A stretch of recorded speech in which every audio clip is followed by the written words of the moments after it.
Ei pessoal, esse é o nosso quarto vídeo. Não reparem que aqui em Dubai já tá frio, já tá ficando frio. E o assunto de hoje é como eu entendi que Jesus é Deus. Bom, e eu acho que para você entender por que essa dúvida ainda pairava na minha mente, eu preciso dar um contexto. Eu fui criada na Igreja Católica, eu me batizei na Igreja, fui batizada na Igreja Católica, fiz primeiro Eucaristia, estudei em colégio católico até os meus 14, 15 anos. Então, embora eu tenha crescido num contexto católico, eu acho que muitos conceitos que hoje eu tenho, né, mais bem formados, foram muito mal sedimentados ao longo do tempo.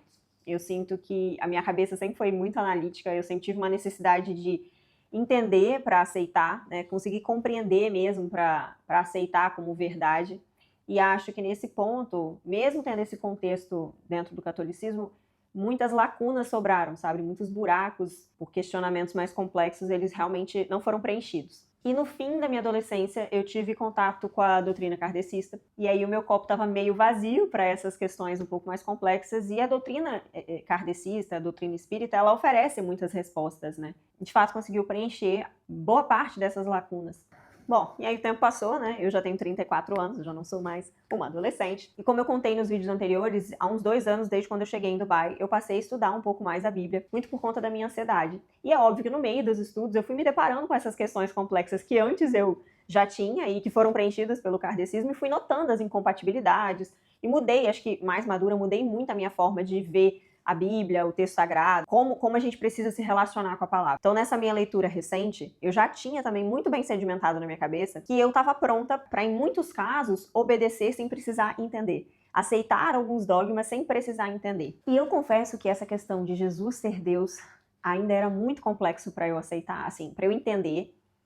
Eu estava muito disposta a aceitar, mas era muito complexo para eu entender. Principalmente porque a explicação que eu trazia da doutrina kardecista era uma explicação muito plausível para mim, uma explicação muito simples até de entender, né? A forma como o espiritismo, o kardecismo vê é que Jesus não é Deus. Ele é tão filho de Deus quanto nós somos, quanto eu, você, que fomos criados todos à imagem e semelhança de Deus, mas simples e ignorantes. Um termo muito usado, né, no meio do kardecismo. E aí, assim, a maior diferença entre Jesus e nós, segundo a doutrina kardecista, é que ele foi o espírito mais evoluído que já passou pela Terra. Mas, definitivamente, Jesus, para o kardecismo, não é Deus. Então era uma explicação que preenchia de uma forma muito plausível essa minha dúvida. Mas como a minha visão já tinha mudado bastante, eu já tinha uma visão da Bíblia como um texto sagrado, um texto inspirado por Deus, eu também já estava pronta para quando eu chegasse no Novo Testamento, que eu sei que tem muitas passagens que explicitamente se fala que Jesus é Deus. Então assim, eu estava muito pronta para aceitar isso como uma verdade, aceitar pela fé uma verdade porque ela está escrita na palavra. E assim, eu estava até comentando com meu marido agora que eu acho que Deus viu a minha disposição em aceitar sem entender, que é muito diferente da minha postura anterior, da minha postura antiga, que é até um pouco soberba, né? De eu só vou aceitar se eu entender. Olha como a gente se coloca numa posição de protagonismo. Se eu não consigo compreender, eu não vou aceitar o que está escrito na palavra, né? Então, assim, eu acho que Deus realmente viu a minha disposição em obedecer mesmo sem entender, o que contraria muito a minha natureza, e me deu de presente a possibilidade de entender. E eu acabei entendendo isso, acabei conseguindo perceber isso muito antes de chegar no Novo Testamento.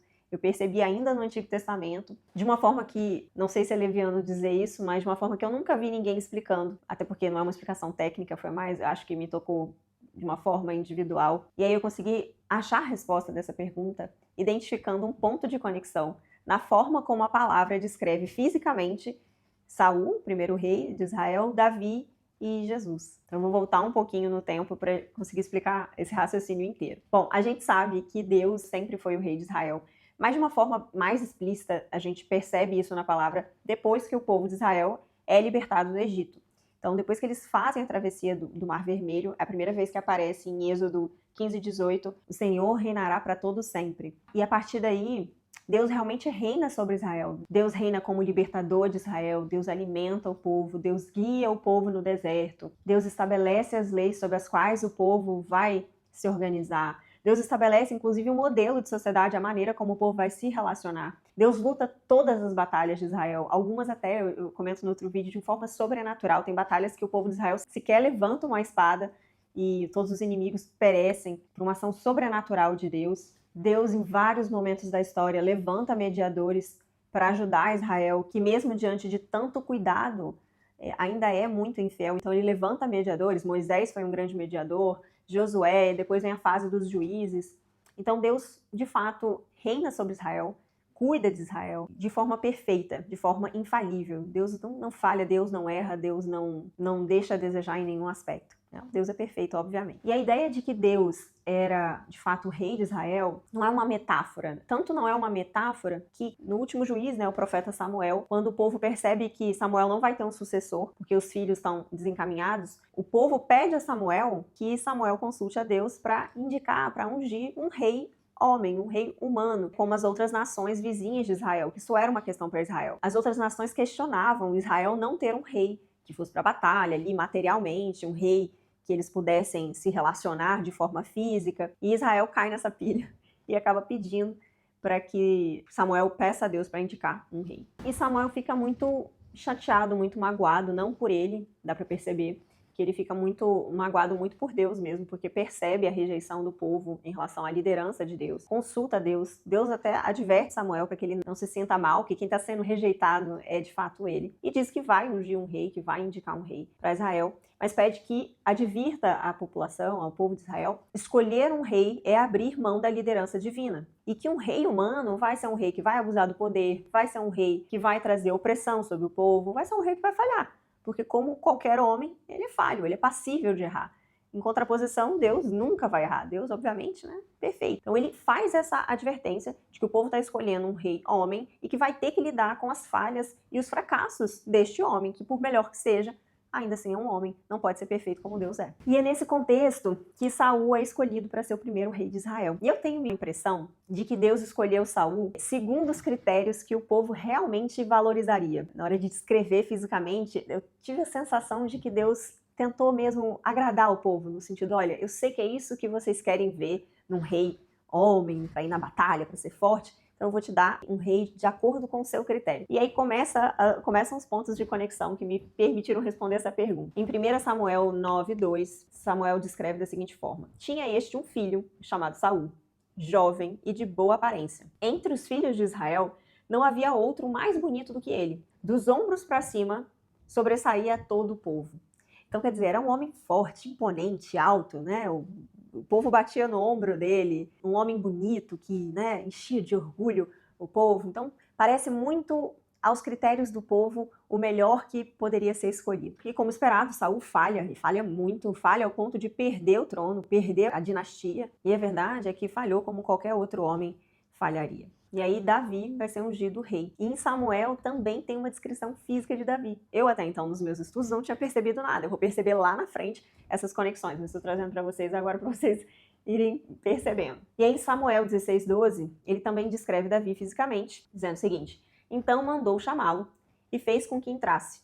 Davi era ruivo, de belos olhos e de boa aparência. E o Senhor disse: levanta-te e unge-o, pois é este. Então Davi também era um rapaz bonito, de belos olhos. A descrição parece um pouco mais suave do que Saul. Eu acho que não era tanto o que o povo queria ver, porque não era um homem alto, super imponente, mas Davi era um guerreiro e tinha a simpatia do povo. E tem um adendo nessa descrição, na forma como a Bíblia se refere a Davi, que eu acho que vale a pena mencionar aqui. Davi é o único rei que é descrito como homem segundo o coração de Deus. Então eu tive a sensação de que Davi não era exatamente aquilo que o povo fisicamente, materialmente queria, olhava, porque isso foi Saul, muito imponente. Mas Davi era um homem guerreiro, um homem que teve popularidade. E com essa descrição de que ele foi o único segundo o coração de Deus, eu imagino que Deus escolheu o melhor dentre os homens. Porque só ele é descrito dessa forma. Vou dar para vocês um rei que não desaponta do ponto de vista físico, ele é um rei que representa bem vocês, mas eu vou escolher dentre todos o melhor homem que eu posso. E mesmo assim,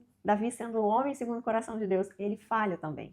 E os erros de Davi são erros que vão impactar toda a dinastia que vem diante, porque dali para frente, muito em decorrência dos erros de Davi, dos pecados que Davi comete, a nação de Israel entra em um declínio moral. Então, mesmo sendo o melhor dentre os homens que se podia ter, Davi ainda falha e erra bastante. E aí o momento em que eu realmente meio que caiu a minha ficha chega quando eu começo a ler Isaías, em uma parte em que ele também descreve Jesus. Jesus é o último rei de Israel, e ele também descreve fisicamente Jesus, mas de uma forma muito diferente do que a gente viu em Saul e Davi. Em Isaías 53:2, ele é descrito da seguinte forma: ele não tinha qualquer beleza ou majestade que nos atraísse, nada havia em sua aparência para que o desejássemos. Foi aí que eu falei, nossa, que curioso, ele descreveu os 2 primeiros reis e o último rei fisicamente. Isso não acontece desse jeito no restante, né, da palavra. Não foi isso que me levou a responder a pergunta se Jesus é Deus, mas foi isso que me despertou para a comparação. E a comparação foi no seguinte sentido: não havia nele beleza ou atrativo. Jesus não era descrito de forma imponente como Saul, também não foi um guerreiro como Davi, não tinha uma boa aparência como nenhum dos dois, mas foi o único que não falhou, foi o único que não errou. Foi o Cordeiro sem pecado nenhum que salvou a humanidade. Então é o único rei, o último rei e o único rei que não errou. E aí caiu minha ficha, porque só Deus poderia ter feito isso. Porque quando o povo diz que quer um rei homem, Deus adverte: eu vou dar para vocês um rei homem, vou atender o pedido de vocês, mas eu já advirto que eles vão errar, porque eles são homens, eles são falíveis. Eu sou o único infalível, eu sou o único perfeito. Então ele adverte que escolher um rei homem colocaria o povo de Israel vulnerável aos erros que esse homem cometeria. Sendo ele o melhor segundo os critérios do povo, que seria Saul, errou, porque é um homem. Sendo ele melhor segundo os critérios do povo e de Deus, que era o caso de Davi, errou, porque antes de tudo é um homem também. Então só Deus é perfeito e eterno e nunca erraria. Então se Jesus, que foi o último rei, fosse apenas mais um homem, como Saul e Davi foi, por coerência lógica, ele deveria ter falhado. Ele teria errado. Do contrário, a gente teria que assumir que Deus não foi coerente. Deus mentiu para Samuel ao dizer que o único que poderia reinar sobre o povo de Israel sem falha, sendo perfeito, seria Deus. E uma das coisas que eu percebi, eu acho até que eu ouvi do Rodrigo Silva, que Deus não pode ser incoerente com o próprio caráter. Então Deus não entra em incoerência, e a gente sabe que Jesus foi do começo ao fim coerente com o caráter de Deus. E assim, sinceramente, essa foi a maior evidência de que Jesus é Deus. Do contrário, se fosse qualquer homem, um homem comum, ele teria falhado, porque somos todos passíveis do erro. Então, ter a certeza de que Jesus não falhou, de que Jesus não errou, de que ele foi o Cordeiro perfeito, me fez entender que ele só poderia ser Deus. Do contrário, Deus estaria sendo incoerente com a forma como ele orientou o povo. E assim, a princípio isso parecia só um detalhe. Eu sempre até conversei com meu marido sobre, eu acho que essas discussões dogmáticas são só um detalhe. Então, a princípio parecia só isso. Mas a partir do momento que eu entendi, internalizei isso como uma verdade e consegui entender, então acho que minha aceitação de uma forma analítica na minha cabeça funcionou de um jeito diferente, é como se todos os outros fatos que eu tinha lido até então e que eu fui lendo para frente no Novo Testamento fossem se ajustando a essa visão. E honestamente eu acho que foi o primeiro passo para começar a entender o tamanho do amor de Deus pela gente. E isso foi fundamental, inclusive, para eu ajustar minha visão sobre como eu via o mistério da cruz. Mudou completamente a maneira, porque ela também estava bem contaminada por tudo que eu tinha aprendido dentro do kardecismo. E esse é o assunto do nosso próximo vídeo: Jesus, martírio ou sacrifício?